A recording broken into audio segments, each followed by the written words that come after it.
कोपरगाव शहरात गेल्या 1 वर्षापासून सेवेत असलेले शहर पोलीस निरीक्षक प्रदीप देशमुख यांची शिर्डी वाहतूक शाखा येथे बदली झाली असल्याने त्यांचा निरोप समारंभ आणि नूतन पोलीस निरीक्षक भगवान मथुरे यांचा स्वागत समारंभ बुधवारी कोपरगाव शहर पोलीस ठाण्याच्या सभागृहात पार पडला। यावेळी नूतन पोलीस निरीक्षक भगवान मथुरे यांनी पोलीस निरीक्षक प्रदीप देशमुख यांच्याकडून पदभार स्वीकारला आहे। पोलीस निरीक्षक देशमुख यांचा पूर्ण कार्यकाळ उल्लेखनीय ठरला असून त्यांनी पदभार स्वीकारला त्यावेळी कोपरगाव शहरातील सामाजिक वातावरण बिघडून कायदा व सुव्यवस्थेचा प्रश्न निर्माण झाला होता। अशा परिस्थितीमध्ये सुद्धा प्रदीप देशमुख यांनी अपुऱ्या मनुष्यबळावर काम करत कोपरगाव शहर शांत ठेवण्याचा प्रयत्न केला।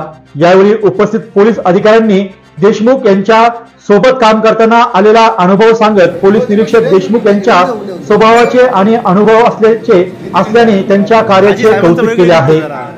यावेळी निरोप समारंभासाठी शिर्डीचे पोलीस उपाधीक्षक शिरीष वमणे यांच्यासह कोपरगाव शहरातील प्रतिष्ठित नागरिक, पोलीस पाटील, पोलीस अधिकारी, कर्मचारी, होमगार्ड मोठ्या संख्येने यावेळी उपस्थित होते।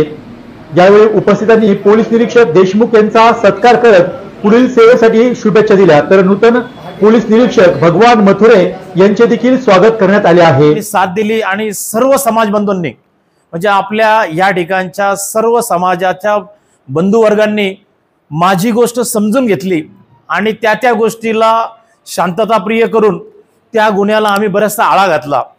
समाजामध्ये जरी काही घटना घडली असेल तरी समाजाच्या त्या लोकांनी मला ते आरोपी तात्काळ हजर करून त्या लोकांना सुधारण्यासाठी आम्ही प्रयत्न केले।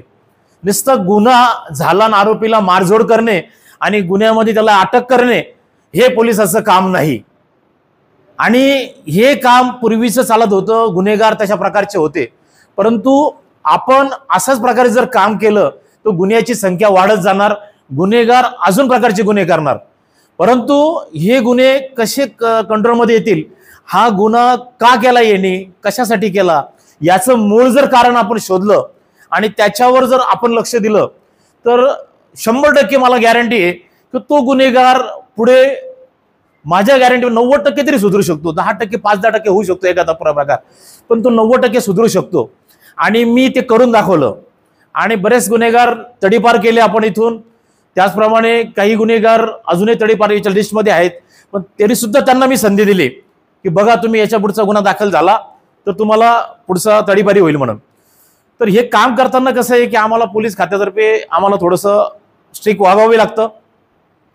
परंतु माझ्या थोडंसं एसपींना मी पोलीस अधीक्षकांना विनंती केलेली होती की मला काम करताना थोडंसं शारीरिक प्रकृती मला थोडंसं एक स्वास्थ्याची गरज होती, म्हणून मीच विनंती करून थोडंसं मी एक बाजूला जाऊन थांबलो। याचं कारण ती बदलीच माझ्यासाठी केलेली होती मी आणि परत थोडंसं माझी शारीरिक प्रकृती व्यवस्थित झाल्यानंतर मला परत काम करता येईल। मी आत्तापर्यंत ज्या ज्या ठिकाणी काम केलेलं आहे सेन्सिटिव्ह भागामध्ये काम केलेलं आहे। अकोला एक मोठं शहर आहे, धुळे, मालेगाव असं कोणतं शहर नाही की त्या ठिकाणी लॉ अँड ऑर्डरचा प्रॉब्लेम नाही आणि माझ्या सर्व्हिस बुकमध्ये सुद्धा आत्तापर्यंत हीच नोंद आहे, कायदा आणि सुव्यवस्था सांभाळणारा चांगला अधिकारी म्हणून आणि पब्लिकशी चांगला रिलेशन ठेवणारा अधिकारी म्हणून। तर हे कारण ते की वरिष्ठ अधिकारी यांचा अभ्यास करत असतात।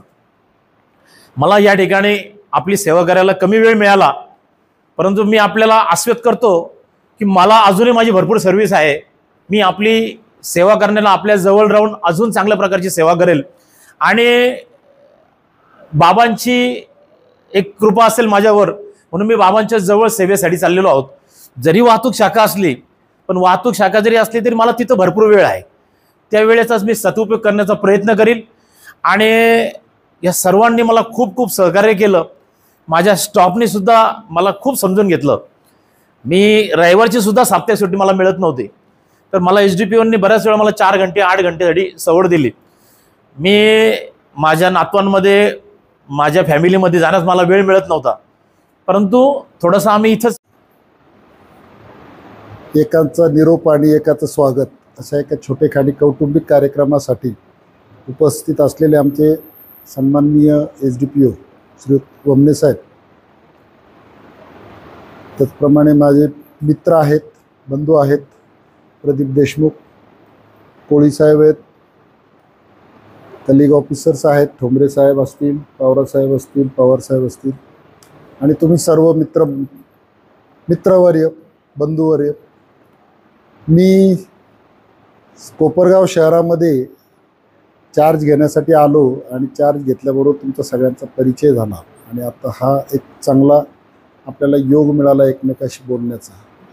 माझं असं एकच म्हणणं आहे, मी काम करत राहील, तुम्ही माझ्यासोबत येत राहा. माझं काम मी करत राहील, तुम्ही माझ्यासोबत येत राहा. अडचणी आल्या तर नक्कीच शेअर करा. मला अडचणी आल्या तर मी तुम्हाला नक्कीच मदतीसाठी विचारेल. बरोबर आहे की नाही? मी अमुक करेल, मी तमुक करेल हे सांगण्यापेक्षा आपण करत राहू. कुठलाही नेता असेल, कुठलाही लीडर असेल, टीम लीडर असेल, इन्चार्ज असेल, कुणी असेल, तो एकटा कुठलंही काम करू शकत नाही, करत नाही आणि ते त्याचं काम पण नसतं. मी माझं काम करताना माझ्या सर्व टीमचं, माझ्या पोलीस स्टेशनच्या सर्व सहकाऱ्यांचं मी सहकार्य घेणार, त्याचप्रमाणे जनतेचं पण सहकार्य घेणार आणि त्यातून आपण चांगलं काम करू. देशमुख साहेबांच्या कामाच्या बाबतीत तुम्ही जे काही सांगितलं ते सर्व ऐकून फार बरं वाटलं. शहराची एक रचना चांगली बांधून ठेवलेली आहे. त्यांनी लॉ अँड ऑर्डर चांगलं मेंटेन केलेलं आहे हे ऐकूनही बरं वाटलं. त्यामुळे कदाचित मला काही थोडंसं हलकं होईल किंवा काही कामाची मला सुरुवात करताना अगदीच शून्यातून करण्याची गरज पडणार नाही अशी अपेक्षा व्यक्त करतो. आणि तुमच्या सगळ्यांच्या शुभेच्छेतून आपण या कोपरगाव शहराची कायद्याने सुव्यवस्था निश्चितच चांगली राखू, यासाठी प्रयत्न करू. त्यासाठी तुमच्या शुभेच्छाची गरज राहील.